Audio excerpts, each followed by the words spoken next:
Justice ਵੇਖ ਰਹੇ ਦਰਸ਼ਕਾਂ ਦਾ ਸਵਾਗਤ ਹੈ। ਮੈਂ ਹਾਂ ਗਗਨਦੀਪ ਚੌਹਾਨ। ਪ੍ਰੋਗਰਾਮ ਅੱਜ ਦਾ ਮੁੱਦਾ ਵੇਖ ਰਹੇ ਹੋ ਤੁਸੀਂ। ਮੁੱਦਾ ਦੇ ਵਿੱਚ ਅਸੀਂ ਗੱਲ ਉਸ ਮਸਲੇ ਦੀ ਕਰਦੇ ਹਾਂ ਜਿਹੜਾ ਚਲੰਤ ਮਸਲਾ ਹੋਵੇ, ਜਿਹੜਾ ਇਸ ਵੇਲੇ ਭਖਿਆ ਹੋਇਆ ਮਸਲਾ ਹੈ ਤੇ ਪੂਰੇ ਮੁਲਕ ਦੇ ਵਿੱਚ ਇਸ ਵੇਲੇ ਜਿਹੜਾ ਭਖਿਆ ਹੋਇਆ ਮਸਲਾ ਹੈ। ਔਰ ਖਾਸ ਕਰਕੇ ਅੱਜ ਦੀ ਤਾਰੀਖ ਭਾਰਤ ਦੇ ਹਿਸਾਬ ਨਾਲ ਜੇਕਰ ਅਸੀਂ ਦਸੀਏ 26 ਨਵੰਬਰ ਇੱਥੇ ਸ਼ੁਰੂ ਹੋ ਚੁੱਕੀ ਹੈ ਤੇ 26 ਨਵੰਬਰ ਦਾ ਦਿਨ ਜਿਹੜਾ ਹੈਗਾ 26 ਤੇ 27 ਨਵੰਬਰ ਜਿਹੜੀ ਹੈਗੀ ਹੈ ਉਹ ਦੋ ਅਹਿਮ ਦਿਨ ਨੇ ਦਿੱਲੀ ਕੂਚ ਦੇ ਲਈ। ਕਿਸਾਨਾਂ ਨੇ ਦਿੱਲੀ ਕੂਚ ਦਾ ਐਲਾਨ ਕੀਤਾ ਹੋਇਆ। ਦਿੱਲੀ ਕੂਚ ਹਾਲਾਂਕਿ ਸ਼ੁਰੂ ਹੋ ਚੁੱਕਾ ਹੈ 26 ਤੋਂ ਪਹਿਲਾਂ ਹੀ। 25 ਨੂੰ ਵੀ ਕਿਸਾਨਾਂ ਨੇ ਜਿਹੜਾ ਸੀਗਾ ਦਿੱਲੀ ਵੱਲ ਚਾਲੇ ਪਾਣੇ ਸ਼ੁਰੂ ਕਰ ਦਿੱਤੇ ਸੀਗੇ। ਪਰ ਸਰਹੱਦੀ ਜਿਹੜੇ ਸੂਬੇ ਨੇ ਪੰਜਾਬ ਦੇ ਨਾਲ, ਜਿਨ੍ਹਾਂ ਦੀ ਸਰਹੱਦ ਲੱਗਦੀ ਹੈ, ਜਿਨ੍ਹਾਂ ਦੀ ਦਿੱਲੀ ਦੇ ਨਾਲ ਸਰਹੱਦ ਲੱਗਦੀ ਹੈ, ਉਹਨਾਂ ਨੂੰ ਲੱਗਦਾ ਹੈ ਕਿ ਸ਼ਾਇਦ ਉਹ ਕਿਸਾਨਾਂ ਦੇ ਇਸ ਅੰਦੋਲਨ ਨੂੰ ਠੰਡਾ ਕਰ ਸਕਦੇ ਨੇ। ਉਹਨਾਂ ਨੇ ਕੋਸ਼ਿਸ਼ ਕੀਤੀ ਕਿ ਸਰਹੱਦਾਂ ਜਿਹੜੀਆਂ ਨੇ ਉਹ ਸੀਲ ਕਰ ਦਿੱਤੀਆਂ ਜਾਣ। ਹਰਿਆਣਾ ਸਰਕਾਰ ਨੇ ਫੈਸਲਾ ਲਿਆ ਹੈ ਕਿ ਸਰਹੱਦਾਂ ਜਿਹੜੀਆਂ ਨੇ ਉਸ 'ਤੇ ਬੈਰੀਕੇਟਿੰਗ ਕਰ ਦਿੱਤੀ ਗਈ। ਫਿਰ ਵੱਡੇ ਵੱਡੇ ਪੱਥਰ ਜਿਹੜੇ ਸੀਗੇ ਉੱਥੇ ਉਹ ਰੱਖ ਦਿੱਤੇ ਗਏ। ਰਾਤ ਵੇਲੇ ਤੱਕ ਜਿਹੜਾ ਹੈਗਾ ਜਿਹੜੀ ਕੁਛ ਥਾਵਾਂ ਤੋਂ ਰਿਪੋਰਟਾਂ ਆਈਆਂ ਕਿ ਕੁਛ ਥਾਂ 'ਤੇ ਮਿੱਟੀ ਦੇ ਕੰਟੇਨਰ ਭਰ ਕੇ ਮੰਗਾਏ ਗਏ ਅਤੇ ਮਿੱਟੀ ਦੇ ਨਾਲ ਜਿਹੜਾ ਹੈਗਾ ਬੰਨ ਜਿਵੇਂ ਲਾ ਦਿੱਤੇ ਜਾਂਦੇ ਨੇ ਉਸ ਤਰੀਕੇ ਵੀ ਸਰਹੱਦਾਂ ਸੀਲ ਕੀਤੀਆਂ ਗਈਆਂ ਨੇ। ਯਾਨੀ ਮਲਟੀ ਲੇਅਰ ਜਿਹੜਾ ਹੈਗਾ ਸੀਲਿੰਗ ਕੀਤੀ ਗਈ ਹੈ ਬਾਰਡਰ ਦੀ ਹਰਿਆਣਾ ਸਰਕਾਰ ਵੱਲੋਂ। ਪਰ ਕੀ ਇਸ ਸਭ ਦੇ ਨਾਲ ਕਿਸਾਨਾਂ ਦਾ ਅੰਦੋਲਨ ਠੰਡਾ ਪੈ ਜਾਵੇਗਾ ਜਾਂ ਸਰਕਾਰਾਂ ਕਿਸੇ ਮੁਗਾਲਤੇ ਵਿੱਚ ਨੇ? ਇਸੇ ਮੁੱਦੇ 'ਤੇ ਚਰਚਾ ਕਰਾਂਗੇ। ਸਵਾਲ ਇੱਕੋ ਹੈਗਾ ਕਿ ਕਿਸਾਨਾਂ ਦਾ ਕੂਚ, ਸਰਹੱਦਾਂ ਸੀਲ ਕਿਉਂ?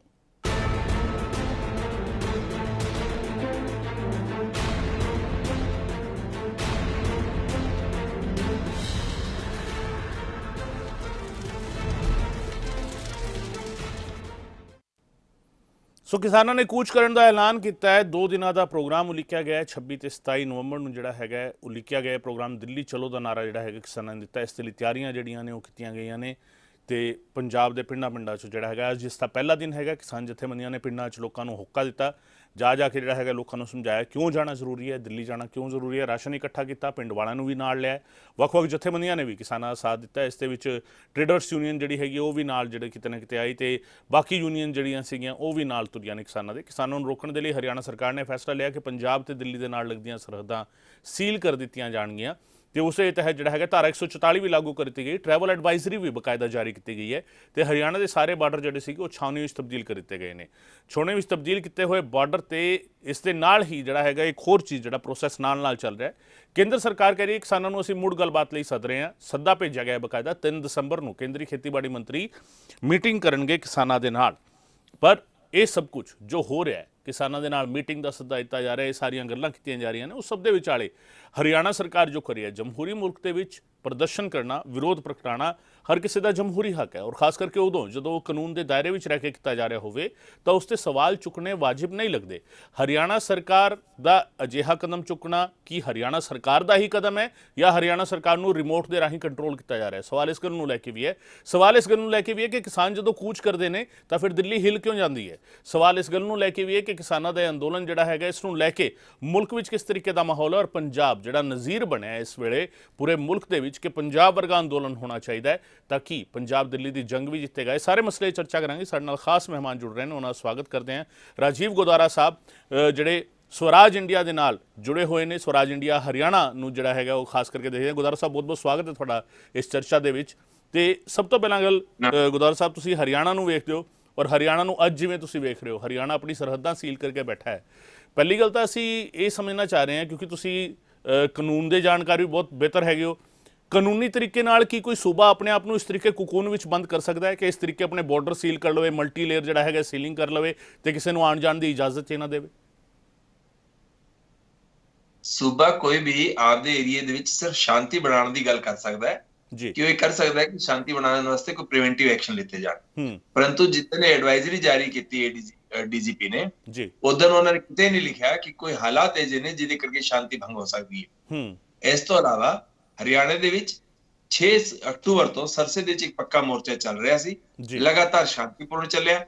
ਉਸ ਦੇ ਨਾਲ ਹੀ ਖੁਈਆ ਮਲਕਾਣਾ ਡਬਲ ਸਰਸਾ ਰੋਡ ਦੇ ਉੱਤੇ ਇੱਕ ਥਾਂ ਟੋਲ ਪਲਾਜ਼ਾ ਦੇ ਨਾਲ ਧਰਨਾ ਚੱਲ ਰਿਹਾ ਸੀ 28 ਅਕਤੂਬਰ ਤੋਂ, ਉਹ ਵੀ ਸ਼ਾਂਤੀਪੂਰਨ ਤਰੀਕੇ ਨਾਲ ਚੱਲਿਆ। ਨਰਵਾਣਾ ਕੋਲ ਜਾਂ ਅੱਡ ਥਾਂ ਤੇ ਜਿਹੜੇ ਪ੍ਰੋਟੈਸਟ ਚੱਲੇ ਸਾਰੇ ਸ਼ਾਂਤੀਪੂਰਨ ਸੀਗੇ।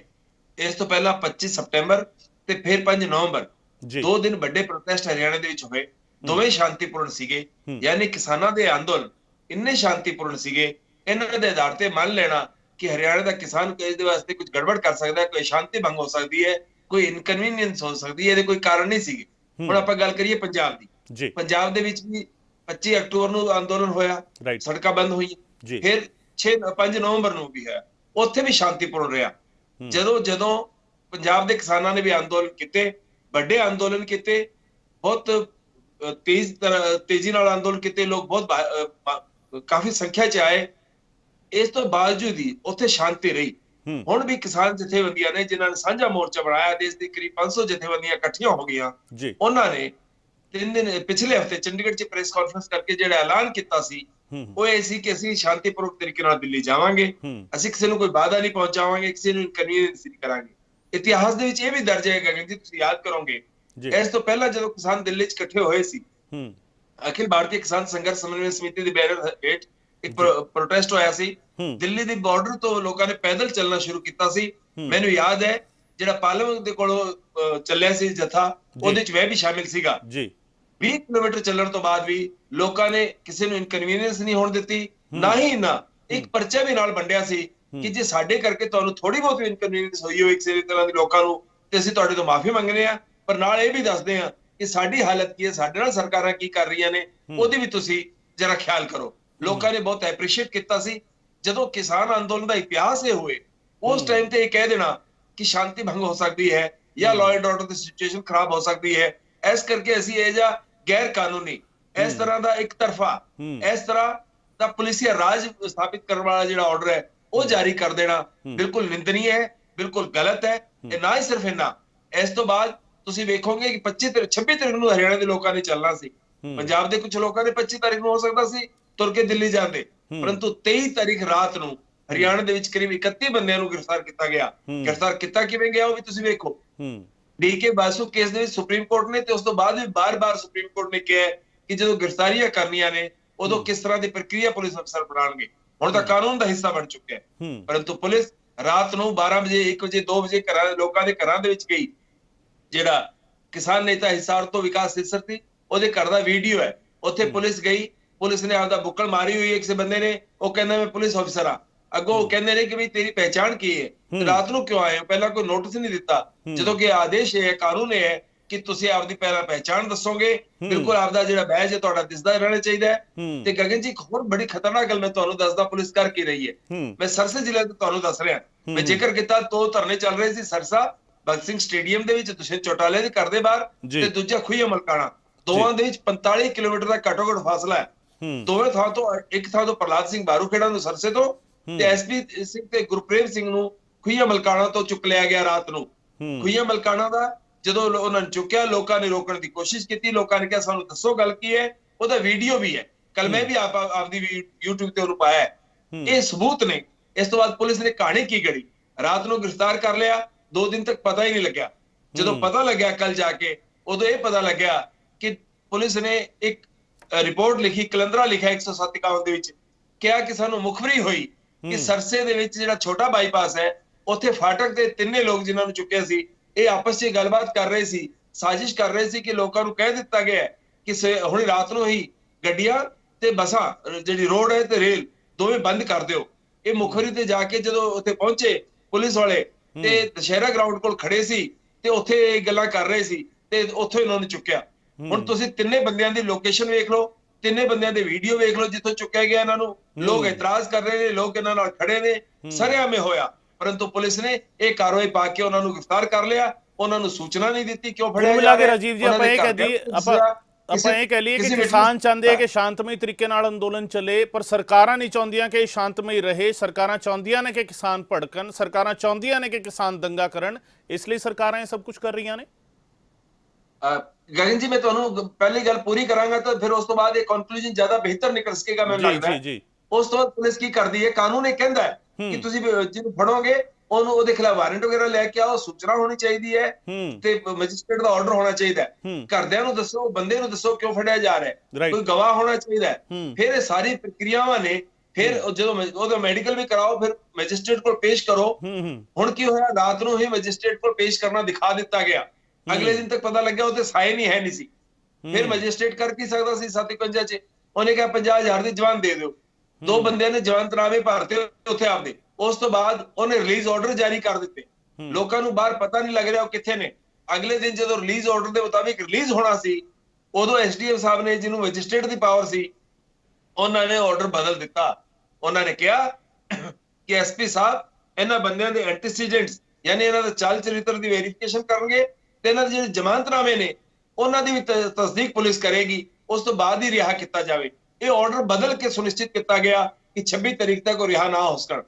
ਇਸੇ ਹਾਲਤ ਦੇ ਵਿੱਚ ਇਹ ਜਦੋਂ ਇਸ ਤਰ੍ਹਾਂ ਦੀ ਹਾਲਤ ਹੋਈ ਤਾਂ ਪੰਜਾਬ ਹਰਿਆਣਾ ਹਾਈ ਕੋਰਟ ਦੇ ਵਿੱਚ ਵੀ ਕੇਸ ਆਇਆ ਜਿਹਦੀ ਸੁਣਵਾਈ ਹਲੇ ਹੋਣੀ ਹੈ ਤੇ ਉਹਦੇ ਮੁਤਾਬਕ ਮੈਂ ਕਹਿਣਾ ਚਾਹਨਾ ਕਿ ਜਦੋਂ ਹਾਲਾਤ ਸਾਰੇ ਕ੍ਰੀਏਟ ਕੀਤੇ ਨੇ, ਕੱਲ ਵੀ ਲਗਾਤਾਰ ਇਹ ਹੋ ਰਿਹਾ ਸੀ ਰਿਵਾੜੀ ਤੋਂ ਲੈ ਕੇ ਜ਼ਿਲ੍ਹੇ ਹਰ ਜ਼ਿਲ੍ਹੇ ਦੇ ਵਿੱਚ ਕਿ ਗ੍ਰਿਫਤਾਰੀ ਹੋ ਰਹੀਆਂ ਸੀ। ਮੈਂ ਕਹਿਣਾ ਚਾਹਨਾ ਕਿ ਜਦੋਂ ਪੁਲਿਸ ਇਹ ਕਰਦੀ ਹੈ, ਸਟੇਟ ਇਹ ਕਰਦੀ ਹੈ, ਰਾਜ ਸਰਕਾਰ ਕਰਦੀ ਹੈ, ਕੇਂਦਰ ਸਰਕਾਰ ਦੇ ਹੁਕਮਾਂ ਨਾਲ ਕਰਦੀ ਹੈ, ਉਹਦੇ ਦਬਾਅ ਹੇਠ ਵੀ ਕਰਦੀ ਹੈ ਤੇ ਆਪਦੀ ਵੀ ਇਹਨਾਂ ਦਾ ਜਿਹੜਾ ਵਿਤਾਰਾ ਹੈ ਉਹ ਇਸੇ ਤਰ੍ਹਾਂ ਦਾ ਹੈ। ਉਦੋਂ ਪੁਲਿਸ ਤੇ ਸਟੇਟ ਨਾ ਸਿਰਫ ਕਿਸਾਨਾਂ ਨੂੰ, ਆਮ ਲੋਕਾਂ ਨੂੰ ਵੀ ਸੰਦੇਸ਼ ਦੇ ਰਹੀ ਹੈ ਕਿ ਜਿੱਦਣ ਤੁਸੀਂ ਬੋਲੋਗੇ ਤੁਹਾਨੂੰ ਅਸੀਂ ਬੋਲਣ ਨਹੀਂ ਦੇਣਾ, ਯਾਨੀ ਪਹਿਲਾਂ ਤੁਹਾਡੇ ਖਿਲਾਫ ਕਾਨੂੰਨ ਬਣਾਵਾਂਗੇ, ਤੁਹਾਨੂੰ ਕੁੱਟਾਂਗੇ, ਤੁਹਾਨੂੰ ਰੋਣ ਵੀ ਨਹੀਂ ਦੇਣਾ। ਇਹ ਹਾਲਾਤ ਹੈ ਜਦੋਂ ਲੋਕਾਂ ਨਾਲ ਜਦੋਂ ਇਹ ਹੁੰਦਾ ਨਾ ਕਹਿੰਦੇ ਲੋਕਾਂ ਨਾਲ। ਇੱਕ ਛੋਟਾ ਬ੍ਰੇਕ ਮੈਨੂੰ ਰਾਜੀਵ ਜੀ, ਇੱਕ ਬ੍ਰੇਕ ਮੈਨੂੰ ਮੈਂ ਰੋਕ ਰਿਹਾ ਵਿੱਚ ਤੁਹਾਨੂੰ, ਮੈਂ ਵਾਪਸ ਆਵਾਂਗਾ। ਇੱਕ ਛੋਟਾ ਜਿਹਾ ਬ੍ਰੇਕ ਮੈਨੂੰ ਲੈਣਾ ਪੈ ਰਿਹਾ, ਬ੍ਰੇਕ ਤੋਂ ਬਾਅਦ ਅਸੀਂ ਵਾਪਸ ਆਵਾਂਗੇ। ਚਰਚਾ ਜਿਹੜੀ ਚੱਲ ਰਹੀ ਹੈ ਰਾਜੀਵ ਜੀ ਜੋ ਕੁਝ ਦੱਸ ਰਹੇ ਨੇ ਉਹ ਕਾਫੀ ਅਹਿਮ ਹੈਗਾ, ਉਸ ਨੂੰ ਸੁਣਨਾ ਕਾਫੀ ਅਹਿਮ ਹੈਗਾ ਕਿਉਂਕਿ ਇਹ ਸਿਰਫ ਕਿਸਾਨ ਅੰਦੋਲਨ ਦੀ ਗੱਲ ਨਹੀਂ ਹੈ, ਇਹ ਜਮਹੂਰੀ ਹੱਕਾਂ ਦਾ ਘਾਣ ਜਿਹੜਾ ਹੈਗਾ ਉਹ ਹੋ ਰਿਹਾ ਹੈ।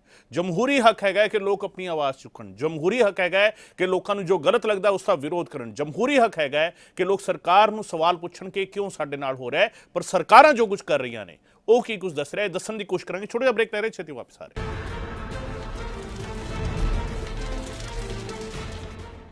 ਗੁਰਦੁਆਰਾ ਸਾਹਿਬ, ਕੂਚ ਤਾਂ ਦਿੱਲੀ ਵੱਲ ਹੈ, ਹਰਿਆਣਾ ਨੂੰ ਡਰ ਕਿਉਂ ਪੈ ਰਿਹਾ ਫਿਰ? ਗਗਨ ਜੀ, ਆਪਾਂ ਜਾਣਦੇ ਹਾਂ ਕਿ ਦਿੱਲੀ ਦੇ ਵਿੱਚ ਮੋਦੀ ਦੀ ਸਰਕਾਰ ਹੈ, ਅਮਿਤ ਸ਼ਾਹ ਦੀ ਸਰਕਾਰ ਹੈ ਤੇ ਹਰਿਆਣਾ ਦੀ ਸਰਕਾਰ ਜਿਹੜੀ ਹੈ ਉਹ ਤਾਂ ਉਹਨਾਂ ਦੇ ਮਿਹਰਬਾਨੀ ਤੇ ਬੈਠੀ ਹੈ। ਲਾ ਲਓ ਤੁਸੀਂ, ਖੱਟਰ ਸਾਹਿਬ ਨੂੰ ਵੀ ਪਤਾ ਹੈ ਕਿ ਜਿਵੇਂ ਉਹ ਰਾਜੀ ਰਹਿੰਦੇ ਨੇ ਉਹੀ ਕਰਨਾ ਹੈ, ਇੱਕ ਗੱਲ ਹੈ। ਦੂਜਾ, ਭਾਰਤੀ ਜਨਤਾ ਪਾਰਟੀ ਦੀ ਉਹਦਾ ਮੰਤਰੀ ਕੋਈ ਹੋਏ, ਮੁੱਖ ਮੰਤਰੀ ਕੋਈ ਹੋਏ, ਉਹਨਾਂ ਦਾ ਜਿਹੜਾ ਬੇਸਿਕ ਕਰੈਕਟਰ ਉਹਨੂੰ ਵੀ ਸਮਝਣ ਦੀ ਲੋੜ ਹੈ।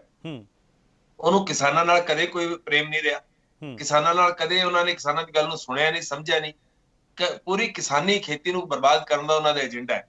ਇਹ ਜਦੋਂ ਏਜੰਡਾ ਇੱਕੋ ਹੀ ਹੋਵੇ ਤੇ ਉਹਨਾਂ ਦਾ ਸੁਭਾਅ ਵੀ ਇੱਕੋ ਹੀ ਹੋਵੇ, ਸੋਚ ਸਮਝ ਵੀ ਇੱਕੋ ਹੀ ਹੋਵੇ, ਉਦੋਂ ਫਿਰ ਦਿੱਲੀ ਤੇ ਖਤਰਾ ਹੈ। ਦਿੱਲੀ ਵੱਲ ਜਾ ਰਹੇ ਨੇ ਕਿਸਾਨ ਕਿ ਹਰਿਆਣੇ 'ਚ ਜਾ ਰਹੇ ਨੇ, ਇਹ ਭੁੱਲ ਕੇ ਲੋਕ ਕੋਸ਼ਿਸ਼ ਕਰਨਾ ਸ਼ੁਰੂ ਕਰ ਦਿੰਦੇ ਨੇ। ਹਰਿਆਣਾ ਦੀ ਸਰਕਾਰ ਉਸੇ ਤਰ੍ਹਾਂ ਕਰ ਰਹੀ ਹੈ। ਇੱਕ ਗੱਲ ਹੈ, ਦੋ ਸਵਾਲ ਨੇ ਮੇਰੇ ਇਹਦੇ ਨਾਲ ਜੁੜੇ ਹੋਏ। ਇੱਕ ਤਾਂ ਇਹ ਕਿ ਜੋ ਤੁਸੀਂ ਕਹਿ ਰਹੇ ਹੋ ਕਿ ਬੀਜੇਪੀ ਦਾ ਕੋਈ ਵੀ ਮੁੱਖ ਮੰਤਰੀ ਰਿਹਾ ਹੋਵੇ, ਕੀ ਅਸੀਂ ਕਾਂਗਰਸ ਨੂੰ ਇੱਕ ਕਲੀਨ ਚਿੱਟ ਦੇ ਰਹੇ ਹਾਂ ਕਿ ਕਾਂਗਰਸ ਫੇਵਰ ਵਿੱਚ ਰਹੀ ਹੈ? ਇੱਕ ਦੂਜਾ ਇਹ ਕਿ ਜਦੋਂ ਅਸੀਂ ਹਰਿਆਣਾ ਸਰਕਾਰ ਦੀ ਗੱਲ ਕਰਦੇ ਹਾਂ ਕਿ ਹਰਿਆਣਾ ਵਿੱਚ ਵੀ ਸੇਮ ਪਾਰਟੀ ਸਰਕਾਰ ਹੈ, ਦਿੱਲੀ ਦਾ ਬਾਰਡਰ ਕੁਝ ਹਿੱਸਾ ਅਜਿਹਾ ਵੀ ਹੈ ਜਿਹੜਾ ਯੂਪੀ ਦੇ ਨਾਲ ਲੱਗਦਾ ਹੈ।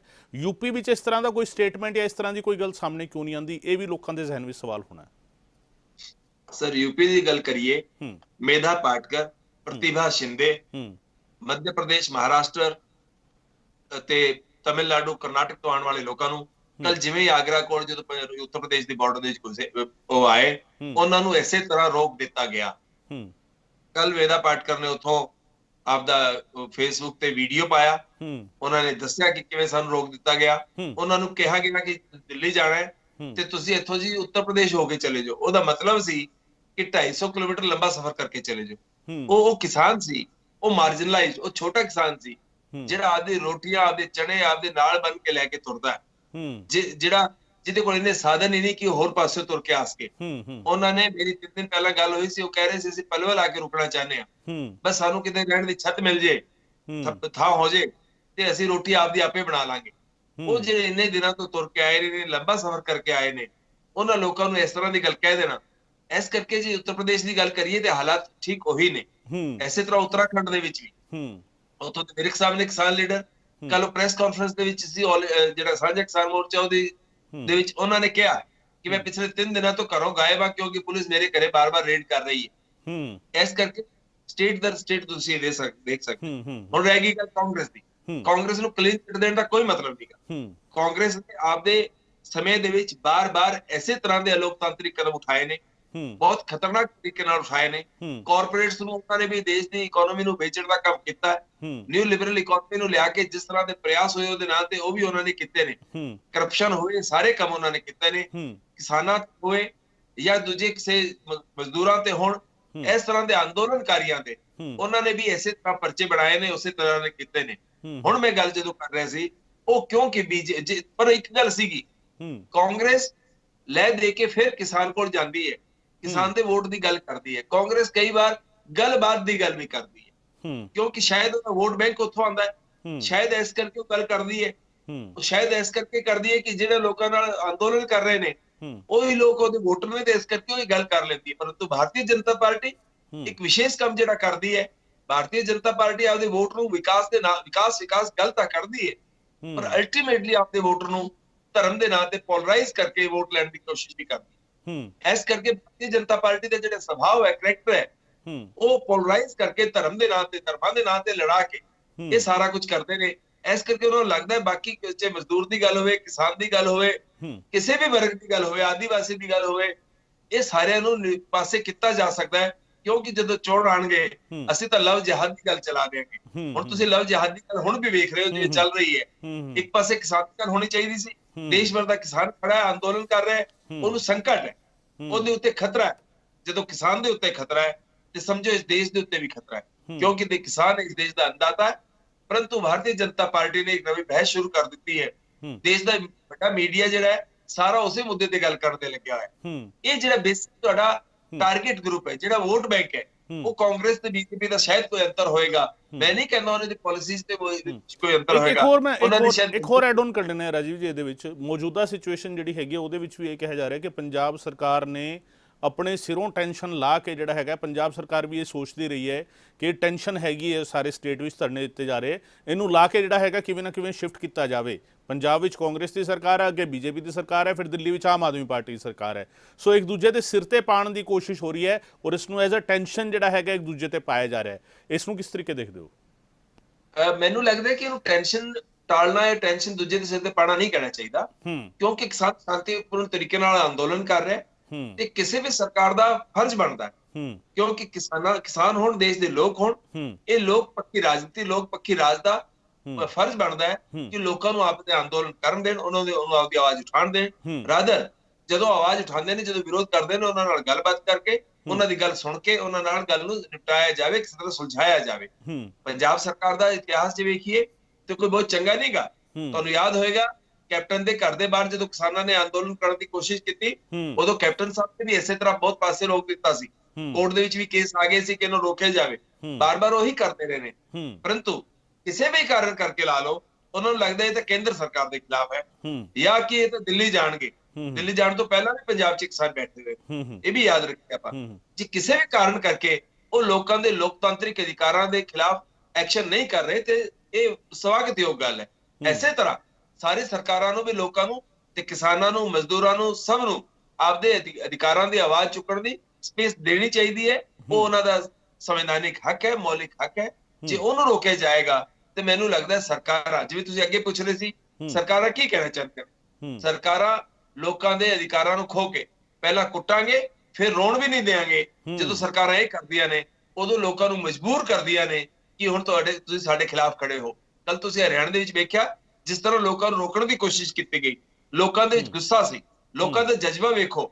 ਤੁਸੀਂ ਇੱਕ ਫੋਟੋ, ਇਹ ਵੀਡੀਓ ਵੇਖਿਆ ਹੋਵੇ, ਪੁਲਿਸ ਪਾਣੀ ਚਲਾ ਰਹੀ ਹੈ, ਇੱਕ ਯੁਵਾ ਪੁਲਿਸ ਦੀ ਉਹਦੇ ਚੜ ਜਾਂਦਾ ਹੈ ਵੈਨ ਤੇ, ਚੜ ਕੇ ਪਾਣੀ ਬੰਦ ਕਰਦਾ ਹੈ, ਫਿਰ ਉਸ ਬੱਸ ਤੋਂ ਨਾਲ ਜਾਂਦੇ ਟਰੈਕਟਰ ਟਰਾਲੀ ਤੇ ਜੰਪ ਕਰਦਾ ਹੈ। ਮਤਲਬ ਇਸ ਤਰ੍ਹਾਂ ਦਾ ਜਜ਼ਬਾ ਕਿਸਾਨਾਂ ਦੇ ਵਿੱਚ ਹੈਗਾ ਤੇ ਤੁਸੀਂ ਉਹਨਾਂ ਨੂੰ ਮਜਬੂਰ ਕਰ ਰਹੇ ਹੋ। ਤੁਹਾਨੂੰ ਜਾਣ ਨਹੀਂ ਦੇਣਾ ਮਤਲਬ ਤੁਹਾਡੀ ਗੱਲ ਨਹੀਂ ਸੁਣਨੀ। ਇਹ ਜਾਣ ਦਿੱਲੀ ਜਾ ਕੇ ਕੋਈ ਇਹਨਾਂ ਨਹੀਂ ਕਿ ਬਹੁਤ ਕੁਝ ਕੀ ਕਰਨਾ, ਦਿੱਲੀ ਜਾ ਕੇ ਕਿਉਂ ਜਾਣਾ ਕਿਸਾਨ ਤਾਂ ਕੋਈ ਆਪਦੇ ਖੇਤੀ ਦਾ ਟਾਈਮ ਹੈ, ਕੰਮ ਕਰੂਗਾ ਖੇਤ 'ਚ। ਤੁਸੀਂ ਜਦੋਂ ਇਹ ਕਹਿੰਦੇ ਹੋ ਕਿ ਤੁਹਾਡੇ ਖਿਲਾਫ ਅਸੀਂ ਕਾਨੂੰਨ ਬਣਾਤੇ, ਕਾਰਪੋਰੇਟ ਦੇ ਹੱਥਾਂ ਵਿੱਚ ਤੁਹਾਨੂੰ ਰੱਖ ਦਿੱਤਾ, ਤੁਹਾਡਾ ਭਵਿੱਖ ਅੰਧਕਾਰਮਈ ਹੈ, ਤੁਹਾਨੂੰ ਖਤਰੇ ਨੇ, ਅੱਛੇ ਨੇ, ਤੇ ਅਸੀਂ ਤੁਹਾਡੀ ਗੱਲ ਵੀ ਨਹੀਂ ਸੁਣਾਂਗੇ। ਜਦੋਂ ਇਹ ਕਿਹਾ ਜਾਂਦਾ ਹੈ, ਉਦੋਂ ਕਿਸਾਨ ਨੂੰ ਤੁਸੀਂ ਅੰਦੋਲਿਤ ਕਰਦੇ ਹੋ, ਕਿਸੇ ਵੀ ਉਸ ਵਰਗ ਨੂੰ ਅੰਦੋਲਿਤ ਕਰਦੇ ਹੋ ਜਿਹਦੇ ਖਿਲਾਫ ਫੈਸਲੇ ਹੋਏ ਨੇ। ਉਹਦੇ ਕੋਲ ਫਿਰ ਚਾਰਾ ਕੋਈ ਨਹੀਂ ਬਚਦਾ। ਉੱਥੋਂ ਤੱਕ ਸਟੇਟ ਲੈ ਜਾਣ ਦੀ ਕੋਸ਼ਿਸ਼ ਕਰ ਰਹੀ ਹੈ, ਉੱਥੋਂ ਤੱਕ ਹਰਿਆਣਾ ਸਰਕਾਰ ਤੇ ਕੇਂਦਰ ਸਰਕਾਰ ਲੈ ਜਾਣ ਦੀ ਕੋਸ਼ਿਸ਼ ਕਰ ਰਹੀ ਹੈ। ਇਸ ਕਰਕੇ ਸਰਕਾਰ ਮਜਬੂਰ ਕਰ ਰਹੀ ਹੈ ਕਿ ਲੋਕ ਆਪਦੇ ਅਧਿਕਾਰਾਂ ਦੇ ਵਾਸਤੇ ਅੱਗੇ ਵਧਣ। ਜਦੋਂ ਅੱਗੇ ਵਧਣਗੇ ਤੇ ਫਿਰ ਇਹ ਕਹਿ ਦਈਏ ਕਿ ਦੇਖੋ ਲੋਕਾਂ ਨੇ, ਕਿਸਾਨਾਂ ਨੇ ਆਹ ਕਰ ਦਿੱਤਾ।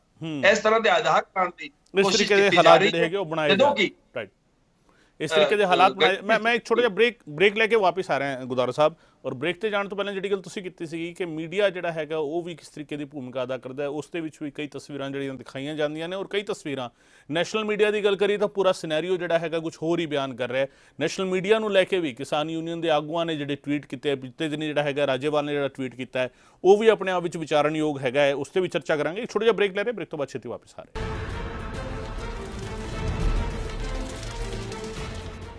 ਰਾਜੀਵ ਗੁਰਦੁਆਰਾ ਸਾਹਿਬ ਦੇ ਨਾਲ ਲਗਾਤਾਰ ਅਸੀਂ ਗੱਲ ਕਰ ਰਹੇ। ਗੁਰਦੁਆਰਾ ਸਾਹਿਬ ਜਿਹੜੀ ਅਸੀਂ ਗੱਲ ਕਰ ਰਹੇ ਸੀ ਵੀ ਹਰਿਆਣਾ ਵਿੱਚ ਪੁਲਿਸ ਐਟਰੋਸਿਟੀ ਦੀ ਗੱਲ ਹੋਈ, ਪੁਲਿਸ ਨੇ ਇਸ ਤਰੀਕੇ ਧੱਕੇਸ਼ਾਹੀ ਕੀਤੀ ਹੈ, ਲੋਕਾਂ ਨੂੰ ਜਿਸ ਤਰੀਕੇ ਘਰੋਂ ਚੁੱਕਿਆ ਗਿਆ। ਅਦਾਲਤ ਨੇ ਬੇਸ਼ੱਕ ਜਵਾਬ ਮੰਗ ਲਿਆ ਹੈ, ਜਵਾਬ ਦਾਖਲ ਵੀ ਹੋ ਜਾਵੇਗਾ, ਸੁਣਵਾਈ ਵੀ ਹੋ ਜਾਵੇਗੀ, ਪਰ ਇੱਕ ਸਵਾਲ ਜਿਹੜਾ ਜ਼ਹਿਨ ਵਿੱਚ ਖਟਕ ਰਿਹਾ ਹੈ ਕਿ ਕੀ ਹਰਿਆਣਾ ਵਿੱਚ ਇੱਕ ਹੋਰ ਮੰਦਸੌਰ ਤਾਂ ਨਹੀਂ ਤਿਆਰ ਕੀਤਾ ਜਾ ਰਿਹਾ? ਜੇ ਸਟੇਟ ਨੂੰ, ਸਰਕਾਰ ਦੀ ਪਾਲਿਸੀਜ਼ ਨੂੰ, ਇਹਦੇ ਪੂਰੇ ਪ੍ਰਸ਼ਾਸਨ ਨੂੰ ਵੇਖੀਏ ਜੀ, ਤੇ ਉਹਨਾਂ ਨੂੰ ਇੰਨਾ ਸਚੇਤਾ ਰਹਿਣਾ ਚਾਹੀਦਾ ਹੈ ਕਿ ਲੋਕਾਂ ਨੂੰ ਇੱਥੋਂ ਤੱਕ ਨਾ ਭੜਕਾਣ, ਲੋਕਾਂ ਦੇ ਗਲੇ ਨੂੰ ਹੱਥ ਪਾ ਕੇ ਕੁੱਟ ਨਾ ਦੇਣ, ਗਲੇ ਨੂੰ ਇੱਥੋਂ ਤੱਕ ਨਾ ਕੁੱਟਣ ਕਿ ਲੋਕ ਰਿਐਕਟ ਕਰਨ, ਲੋਕ ਕਾਨੂੰਨ ਨੂੰ ਤੋੜਨ ਵਾਸਤੇ ਮਜਬੂਰ ਹੋ ਜਾਣ ਜੀ। ਤੇ ਜਦੋਂ ਸਰਕਾਰ ਇਹ ਕਰਦੀ ਹੈ ਉਹਦਾ ਮਤਲਬ ਇਹ ਹੁੰਦਾ ਹੈ ਕਿ ਸਰਕਾਰ ਚਾਹ ਰਹੀ ਹੁੰਦੀ ਹੈ ਕਿ ਕਿਸਾਨ ਇਹਨੂੰ ਰਿਐਕਟ ਕਰ ਦੇਣ, ਕਿਤੇ ਕੋਈ ਬੈਰੀਕੇਡ ਤੋੜ ਦੇਣ ਤੇ ਉਹਦਾ ਸਹਾਰਾ ਲੈ ਕੇ ਇਸ ਤਰ੍ਹਾਂ ਦੀ ਘਟਨਾ ਨੂੰ, ਮੰਦਸੌਰ ਵਰਗੀ ਘਟਨਾ ਨੂੰ ਅੰਜਾਮ ਦੇ ਦਿੱਤਾ ਜਾਵੇ। ਮੈਨੂੰ ਲੱਗਦਾ ਹੈ ਕਿ ਸਰਕਾਰ ਨੇ ਐਡਵਾਈਜ਼ਰੀ ਜਾਰੀ ਕਰਕੇ ਕੱਲ ਜਿਸ ਤਰ੍ਹਾਂ ਦਾ ਰੋਕਣ ਦੀ ਕੋਸ਼ਿਸ਼ ਕੀਤੀ, ਕੱਲ ਤੋਂ ਜਿਹੜੀ ਤਿਆਰੀਆਂ ਸ਼ੁਰੂ ਕਰ ਦਿੱਤੀਆਂ। ਇੱਕ ਪਾਸੇ ਇਨਕਨਵੀਨੀਅੰਸ ਦੀ ਗੱਲ ਕਰਦੇ ਨੇ ਕਿ ਲੋਕਾਂ ਨੂੰ ਪਰੇਸ਼ਾਨੀ ਹੋਣੀ ਹੈ, ਦੂਜੇ ਪਾਸੇ ਕਿਸਾਨਾਂ ਨੇ ਆਪਦਾ ਆਣਾ ਸੀ ਤੇ ਚਲੇ ਜਾਣਾ ਸੀ, ਉਹਦੀ ਬਜਾਏ ਤੁਸੀਂ ਸਾਰੀ ਸੜਕਾਂ ਤੇ ਜਿਵੇਂ ਤੁਸੀਂ ਦੱਸਿਆ ਵੱਡੇ ਵੱਡੇ ਕਰੇਨਾਂ ਨਾਲ ਲਿਆ ਕੇ ਪੱਥਰ ਰੱਖ ਕੇ, ਮਿੱਟੀ ਪਾ ਕੇ, ਤਾਰਾਂ ਲਾ ਕੇ ਜਿਵੇਂ ਰੋਕਣ ਦੀ ਕੋਸ਼ਿਸ਼ ਕੀਤੀ ਜਾ ਰਹੀ ਹੈ। ਹੁਣ ਲੋਕਾਂ ਨੂੰ ਉਸ ਤੋਂ ਵੱਧ ਇਨਕਨਵੀਨੀਅੰਸ ਕ੍ਰੀਏਟ ਕਰਨ ਦੀ ਕੋਸ਼ਿਸ਼ ਹੋ ਰਹੀ ਹੈ। ਕਿਸਾਨਾਂ ਨੇ ਕਿਹਾ, ਬਿਲਕੁਲ ਸਾਫ਼ ਕਿਹਾ, ਕਿਸਾਨ ਜਥੇਬੰਦੀਆਂ ਨੇ, ਸਾਂਝੇ ਮੋਰਚੇ ਨੇ ਪ੍ਰੈਸ ਕਾਨਫਰੰਸ ਕਰਕੇ, ਪਰਸੋਂ ਵੀ ਪ੍ਰੈਸ ਕਾਨਫਰੰਸ ਕੀਤੀ, ਉਹਨਾਂ ਨੇ ਕੱਲ ਵੀ ਕੀਤੀ। ਉਹਨਾਂ ਨੇ ਕਿਹਾ ਜਿੱਥੇ ਸਾਨੂੰ ਪੁਲਿਸ ਰੋਕੇਗੀ ਅਸੀਂ ਉੱਥੇ ਬਹਿ ਜਾਵਾਂਗੇ। ਹੁਣ ਉੱਥੇ ਬਹਿਣ ਦਾ ਮਤਲਬ ਹੋਇਆ ਕਿ ਕਿਸਾਨ ਪੰਜਾਬ ਦੇ, ਤੁਸੀਂ ਵੇਖਿਆ ਟਰਾਲੀਆਂ ਟਰੈਕਟਰਾਂ ਦੇ ਲੈ ਕੇ ਕਰੀਬ 20,000 ਟਰੈਕਟਰ ਟਰਾਲੀਆਂ ਪੰਜਾਬ ਤੋਂ ਤੁਰ ਰਹੇ ਨੇ। ਇਹ ਕੱਲ AIKCC ਦੀ ਟਵੀਟ ਹੈ ਜੀ। ਉਹਦੇ ਮੁਤਾਬਿਕ ਉਹਨਾਂ ਕੋਲ 4-4 ਮਹੀਨੇ ਦਾ ਰਾਸ਼ਨ ਵੀ ਹੈ। ਇੱਕ ਟਰੈਕਟਰ 2 ਟਰਾਲੀਆਂ ਨੇ, ਇੱਕ ਟਰਾਲੀ ਦੇ ਵਿੱਚ ਬੰਦੇ ਬੈਠੇ ਨੇ, ਦੂਜੇ ਦੇ ਵਿੱਚ ਉਹਨਾਂ ਦਾ ਰਾਸ਼ਨ ਹੈ। ਇਸ ਤਰ੍ਹਾਂ ਦੀ ਤਿਆਰੀ ਨਾਲ ਜਾ ਰਹੇ ਨੇ। ਹੁਣ ਤੁਸੀਂ ਉਹਨਾਂ ਦੀ ਗੱਲ ਸੁਣਨ ਦੀ ਬਜਾਏ, ਉਹਨਾਂ ਨੂੰ ਦਿੱਲੀ ਜਾਣ ਦੇਣ ਦੀ ਬਜਾਏ ਰਾਹ 'ਚ ਰੋਕ ਕੇ ਜਿੱਥੇ ਉਹ ਪਹੁੰਚਣਗੇ ਉੱਥੇ ਰੋਕ ਕੇ ਬਿਠਾ ਦੇਣਾ ਚਾਹੁੰਦੇ ਹੋ। ਇਹ ਠੰਡੀ ਰਾਤਾਂ ਲੋਕ ਉੱਥੇ ਬੈਠਣਗੇ ਤੇ ਕੀ ਉਹਨਾਂ ਨੂੰ ਤੇ ਬਾਕੀ ਸਮਾਜ ਨੂੰ ਇਨਕਨਵੀਨੀਅੰਸ ਨਹੀਂ ਹੋਏਗੀ? ਫਿਰ ਤੁਸੀਂ ਕਹੋਗੇ ਸੜਕਾਂ ਤੇ ਬਹਿ ਗਏ। ਹੁਣ ਸੜਕਾਂ ਤੇ ਨਹੀਂ ਬੈਠਣਗੇ ਤੇ ਕੀ ਫਸਲਾਂ ਜਾ ਕੇ ਖੇਤਾਂ 'ਚ ਬੈਠਣਗੇ ਜਿੱਥੇ ਰੋਕਦੇ ਹੋਗੇ ਤੁਸੀਂ? ਕਿਉਂ ਨਹੀਂ ਸਰਕਾਰਾਂ ਇਹ ਕਰਦੀਆਂ ਕਿ ਉਹਨਾਂ ਨੂੰ ਦਿੱਲੀ ਜਾਣ ਦੇਣ, ਉਹਨਾਂ ਦੀ ਗੱਲ ਸੁਣ। ਇਹ ਅੰਦੋਲਨ ਦਾ ਮਤਲਬ ਕੀ ਹੁੰਦਾ ਹੈ? ਅੰਦੋਲਨ ਦਾ 2 ਹੀ ਮਤਲਬ ਨੇ ਕਿ ਕਾਨੂੰਨ ਗਲਤ ਨੇ, ਕਾਨੂੰਨ ਕਿਸਾਨ ਵਿਰੋਧੀ ਨੇ, ਕਿਸਾਨ ਮਾਰੂ ਨੇ, ਇਹਨਾਂ ਨੂੰ ਵਾਪਸ ਲਿਆ ਜਾਵੇ। ਸਰਕਾਰ ਖੁੱਲੇ ਮਨ ਨਾਲ ਪੰਜਾਬ ਦੇ ਕਿਸਾਨਾਂ ਨਾਲ ਗੱਲ ਨਹੀਂ ਕਰ ਰਹੀ, ਉਹ ਖੁੱਲੇ ਮਨ ਨਾਲ ਗੱਲ ਕਰੇ, ਬਲਕਿ ਦੇਸ਼ ਭਰ ਦੇ ਕਿਸਾਨਾਂ ਦੀ ਜਥੇਬੰਦੀਆਂ ਨਾਲ ਗੱਲ ਕਰੇ। ਤੇ ਗੱਲ ਕਰਨ ਦਾ ਮਤਲਬ ਇਹ ਨਹੀਂ ਕਿ ਉਹਨਾਂ ਨੂੰ ਕਾਨੂੰਨ ਦੱਸ ਦਿਓ ਕਿ ਚੰਗਾ ਹੈ, ਬਲਕਿ ਉਹਨਾਂ ਦੀ ਗੱਲ ਸੁਣੋ, ਉਹਨਾਂ ਦੀ ਸਰਕਾਰ ਸੁਣੋ। ਉਹਨਾਂ ਦੀ ਸਰਕਾਰ ਦੇ ਤੁਹਾਡੇ ਕੋਲ ਕੋਈ ਜਵਾਬ ਨਹੀਂ ਤੇ ਕਾਨੂੰਨ ਵਾਪਸ ਲਓ। ਇਹ ਗੱਲ ਨੂੰ ਡੇ ਟੂ ਡੇ ਬੇਸ ਤੇ ਸਰਕਾਰ ਨੂੰ ਕਰਨਾ ਚਾਹੀਦਾ ਸੀ। ਸਰਕਾਰ ਨੂੰ ਹੁਣ 3 ਤਰੀਕ ਦੀ ਉਹਨਾਂ ਨੇ ਕਹਿਤਾ ਪੰਜਾਬ ਦੇ ਕਿਸਾਨਾਂ ਨੂੰ ਮਿਲਾਂਗੇ।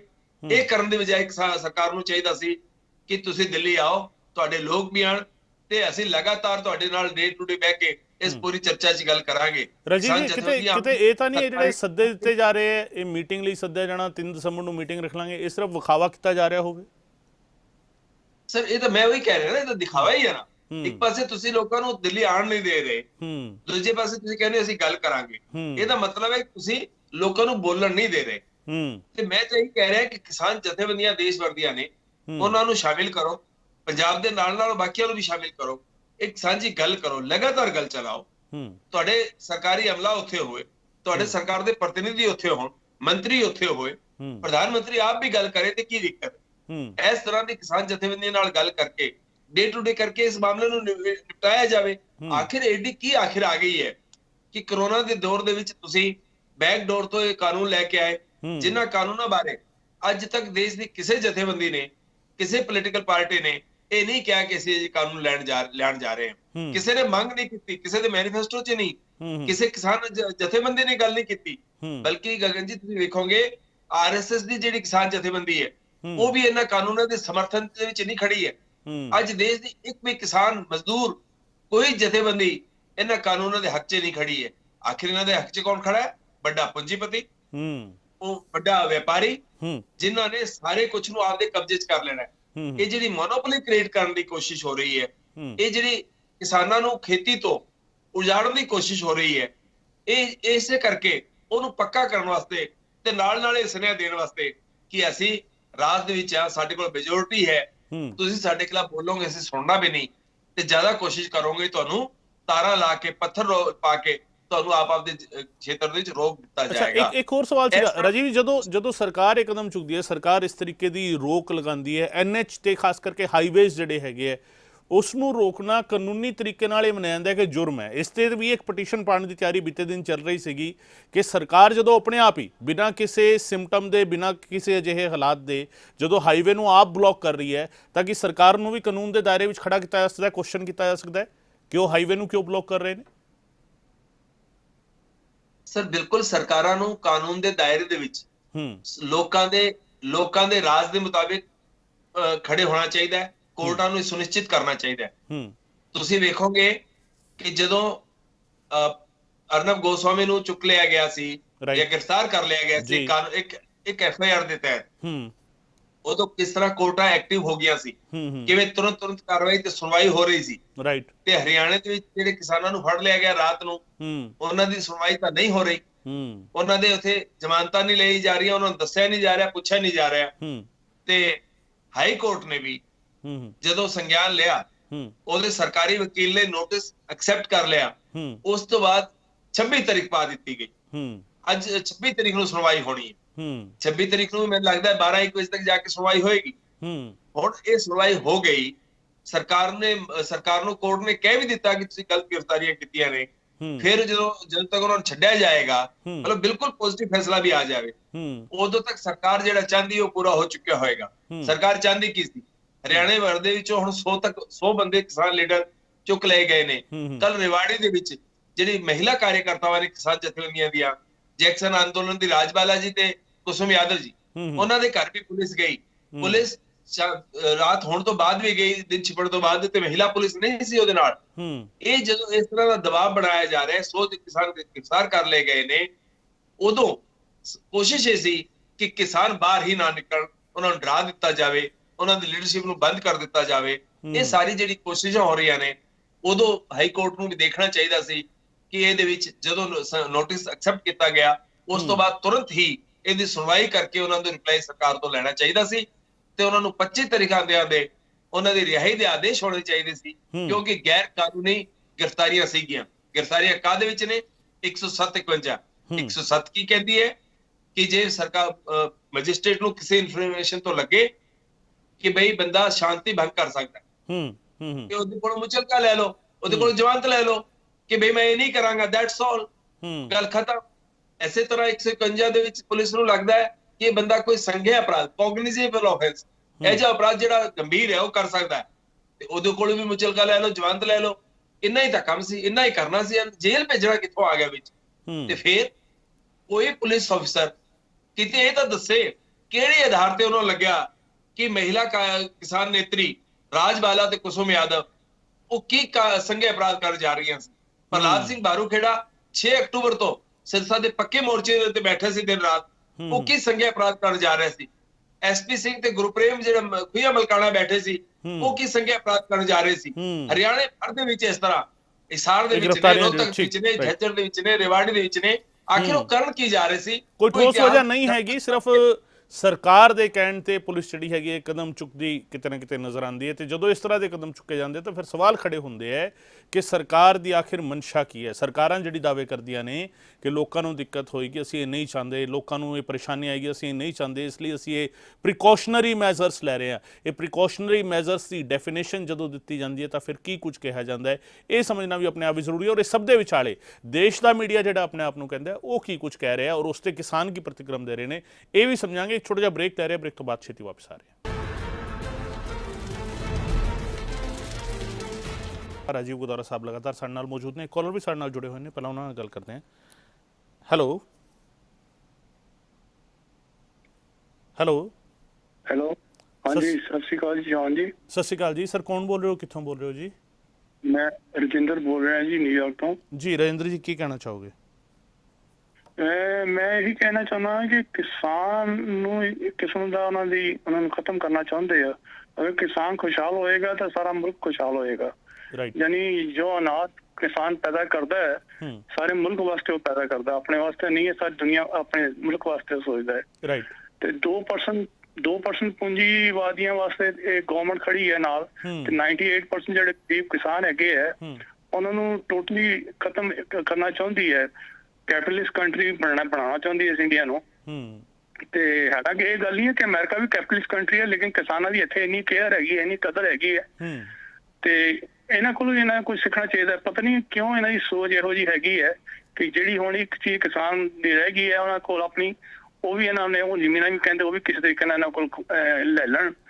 ਤੇ ਕਿਸਾਨੀਅਤ ਖਤਮ ਹੋ ਜੀ ਤੇ ਨੋਟਾਂ ਦੇ ਨਾਲ ਉਹ ਰੋਟੀ ਨਹੀਂ ਖਾ ਸਕਦੇ, ਉਹਦੇ ਵਾਸਤੇ ਅਨਾਜ ਚਾਹੀਦਾ। ਤੋ ਇਹਨਾਂ ਨੂੰ ਇਸ ਚੀਜ਼ ਤੇ ਵੱਲ ਦੁਬਾਰਾ ਸੋਚਣਾ ਪਏਗਾ, ਨਹੀਂ ਤੇ ਇਸ ਮੁਲਕ ਦਾ ਬੜਾ ਖਰਾਬ ਹਾਲ ਹੋ ਗਿਆ। ਬਹੁਤ ਬਹੁਤ ਸ਼ੁਕਰੀਆ ਰਾਜਿੰਦਰ ਜੀ। ਸੋ ਲੋਕਾਂ ਦੇ ਬਾਰੇ, ਕਿਸਾਨਾਂ ਬਾਰੇ ਸਰਕਾਰਾਂ ਨੂੰ ਸੋਚਣਾ ਚਾਹੀਦਾ ਹੈ, ਪਰ ਲੋਕਾਂ ਦਾ ਜਿਹੜਾ ਪ੍ਰਤੀਨਿਧੀ ਜਿਸ ਨੂੰ ਕਿਹਾ ਜਾਂਦਾ ਹੈ, ਗੁਰਦੁਆਰਾ ਸਾਹਿਬ ਮੀਡੀਆ ਨੂੰ ਇਹ ਕਿਹਾ ਜਾਂਦਾ ਹੈ ਕਿ ਲੋਕਾਂ ਦੀ ਆਵਾਜ਼ ਹੁੰਦਾ ਹੈ। ਨੈਸ਼ਨਲ ਮੀਡੀਆ ਨੂੰ ਲੈ ਕੇ ਬੀਤੇ ਦਿਨੀ ਕਿਸਾਨ ਯੂਨੀਅਨ ਰਾਜੋਵਾਲ ਦੇ ਪ੍ਰਧਾਨ ਜਿਹੜੇ ਨੇ ਉਹਨਾਂ ਨੇ ਇੱਕ ਟਵੀਟ ਕੀਤਾ ਕਿ ਨੈਸ਼ਨਲ ਮੀਡੀਆ ਵੀ ਜਿਹੜਾ ਹੈਗਾ ਉਹ ਸਾਡਾ ਮਸਲਾ ਨਹੀਂ ਦਿਖਾ ਰਿਹਾ, ਉਸ ਨੂੰ ਵੀ ਜਾ ਕੇ ਸਾਨੂੰ ਦੱਸਣਾ ਪੈਣਾ ਹੈ ਕਿ ਸਾਡਾ ਮਸਲਾ ਹੈ ਕੀ ਹੈ। ਇਸ ਨੂੰ ਅਸੀਂ ਕਿਸ ਤਰੀਕੇ ਦੇਖੀਏ ਕਿ ਨੈਕਸਟ ਸਟੈਪ ਕੀ ਹੋਏਗਾ ਹੁਣ ਕਿਸਾਨ ਅੰਦੋਲਨ ਦਾ? ਦੇਖੋ ਜੀ, ਕਿਸਾਨ ਅੰਦੋਲਨ ਹੋਏ, ਲੋਕਾਂ ਦੇ ਕਿਸੇ ਵਰਗ ਦੀ ਆਵਾਜ਼ਾਂ ਹੋਣ। ਜਿਹੜਾ ਕਾਰਪੋਰੇਟ ਹਾਊਸ ਦਾ ਮੀਡੀਆ ਹੈ ਜੀ, ਤੇ ਮੀਡੀਆ ਤੋਂ ਮਤਲਬ ਉੱਥੇ ਕੰਮ ਕਰਨ ਵਾਲਾ ਪੱਤਰਕਾਰ ਨਹੀਂਗਾ ਜੀ, ਉਸ ਜਿਹੜਾ ਮੀਡੀਆ ਹਾਊਸ ਦਾ ਓਨਰ ਹੈ, ਜਿਹੜੇ ਉਹਨਾਂ ਦੀ ਓਨਰਸ਼ਿਪ ਵਾਲੇ ਮਾਲਿਕ ਨੇ, ਉਹਨਾਂ ਦੇ ਜਿਹੜੇ ਸਟੇਕ ਨੇ, ਜਿਹੜੇ ਆਪਦੀ ਵੱਡੀ ਕੰਪਨੀਆਂ ਦੇ ਵੱਡੇ ਵਪਾਰ ਨੂੰ ਚਲਾਉਣ ਵਾਸਤੇ ਜਿਹੜੇ ਮੀਡੀਆ ਹਾਊਸ ਚਲਾਉਂਦੇ ਨੇ, ਸਵਾਲ ਉਹਨਾਂ ਦਾ। ਉਹਨਾਂ ਨੂੰ ਠੀਕ ਕਰਨ ਦਾ ਇੱਕੋ ਹੀ ਤਰੀਕਾ ਹੈ ਕਿ ਲੋਕਾਂ ਨੂੰ ਜਾਗਣਾ ਪਏਗਾ, ਲੋਕਾਂ ਨੂੰ ਸੁਚੇਤ ਰਹਿਣਾ ਪਏਗਾ, ਲੋਕਾਂ ਨੂੰ ਇਹ ਸੁਨਿਸ਼ਚਿਤ ਕਰਨਾ ਪਏਗਾ, ਉਹ ਕਿਸਾਨ ਹੋਣ, ਮਜ਼ਦੂਰ ਹੋਣ, ਛੋਟਾ ਵਪਾਰੀ ਹੋਵੇ, ਜੋ ਵੀ ਹੈਗਾ, ਜਦੋਂ ਲੋਕ ਇਹ ਵੇਖਣ ਕਿ ਇਹ ਫਲਾਣਾ ਮੀਡੀਆ ਹੈ, ਫਲਾਣਾ ਚੈਨਲ ਹੈ, ਫਲਾਣਾ ਅਖਬਾਰ ਹੈ, ਇਹ ਲੋਕਾਂ ਦੀ ਗੱਲ ਨਹੀਂ ਦਿਖਾਉਂਦਾ ਬਲਕਿ ਕਾਰਪੋਰੇਟ ਦੀ ਗੱਲ ਦਿਖਾਉਂਦਾ ਹੈ, ਉਹਨਾਂ ਦੇ ਹਿੱਤਾਂ ਦੀ ਗੱਲ ਦਿਖਾਉਂਦਾ ਹੈ, ਸਰਕਾਰਾਂ ਦੇ ਗਲਤ ਫੈਸਲਿਆਂ ਨਾਲ ਖੜਾ ਹੁੰਦਾ ਹੈ। ਬਲਕਿ ਜਦੋਂ ਕਿਸਾਨ ਅੰਦੋਲਨ ਕਰ ਰਿਹਾ, ਮਜ਼ਦੂਰ ਅੰਦੋਲਨ ਕਰ ਰਿਹਾ, ਉਦੋਂ ਇਹ ਗੱਲ ਦਿਖਾਉਣ ਦੀ ਬਜਾਏ ਕਾਰਪੋਰੇਟ ਦੀ ਸਰਕਾਰਾਂ ਨੂੰ ਬਚਾਉਣ ਵਾਲੀ, ਕੁਝ ਭਰਮਿਤ ਕਰਨ ਵਾਲੀ ਖਬਰਾਂ ਦਿਖਾਣੀ ਸ਼ੁਰੂ ਕਰ ਦਿੰਦਾ ਹੈ। ਕੁਝ ਇਹੋ ਜਿਹੇ ਮੁੱਦੇ ਉਠਾ ਕੇ ਉਹਨਾਂ ਤੇ ਚਲਾਉਣਾ ਸ਼ੁਰੂ ਕਰ ਦਿੰਦਾ ਹੈ ਜਿਨ੍ਹਾਂ ਦੇ ਬਹਿਸ ਇਸ ਤਰ੍ਹਾਂ ਚਲਾਉਂਦੇ ਨੇ ਕਿ ਲੋਕਾਂ ਦਾ ਜੀਵਨ ਦਾ ਹਿੱਸਾ, ਜੀਵਨ ਦਾ ਮੁੱਖ ਕੰਮ ਹੀ ਜਿਵੇਂ ਉਹ ਰਹਿ ਗਿਆ ਹੋਵੇ, ਕੰਸਰਨ ਹੀ ਜਿਵੇਂ ਹੋਵੇ।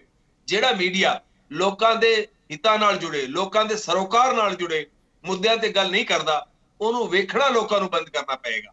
ਜਿੱਦਣ ਲੋਕਾਂ ਨੇ ਇਹ ਤੈਅ ਕਰ ਲਿਆ ਕਿ ਇਹ ਮੀਡੀਆ ਝੂਠ ਬੋਲਦਾ ਹੈ, ਕਾਰਪੋਰੇਟ ਦਾ ਤੇ ਸਰਕਾਰ ਦਾ ਹਿੱਤ ਪੂਰਦਾ ਹੈ, ਲੋਕ ਹਿੱਤਾਂ ਦੇ ਸਰੋਕਾਰ ਜਿਹੜੇ ਨੇ, ਲੋਕ ਹਿੱਤ ਨੇ, ਲੋਕਾਂ ਦੇ ਸਰੋਕਾਰ ਨੇ, ਉਹਨਾਂ ਦੀ ਗੱਲ ਨਹੀਂ ਕਰਦਾ, ਇਹ ਲੋਕਾਂ ਨੂੰ ਪਹਿਚਾਣ ਕਰਨੀ ਪਏਗੀ। ਤੇ ਅੱਜ ਦੇ ਦਿਨ ਉਹ ਪਹਿਚਾਣ ਬਹੁਤ ਸਾਫ਼ ਹੈ। ਉਦੋਂ ਉਸ ਮੀਡੀਆ ਨੂੰ ਵੇਖਣਾ, ਉਹਨੂੰ ਉਹ ਤੱਕ ਪਹੁੰਚਣਾ, ਉਹ ਬੰਦ ਕਰਨਾ ਪਏਗਾ। ਤੇ ਇਹ ਸਭ ਤੋਂ ਵੱਡੀ ਚੋਟ ਹੋਈ।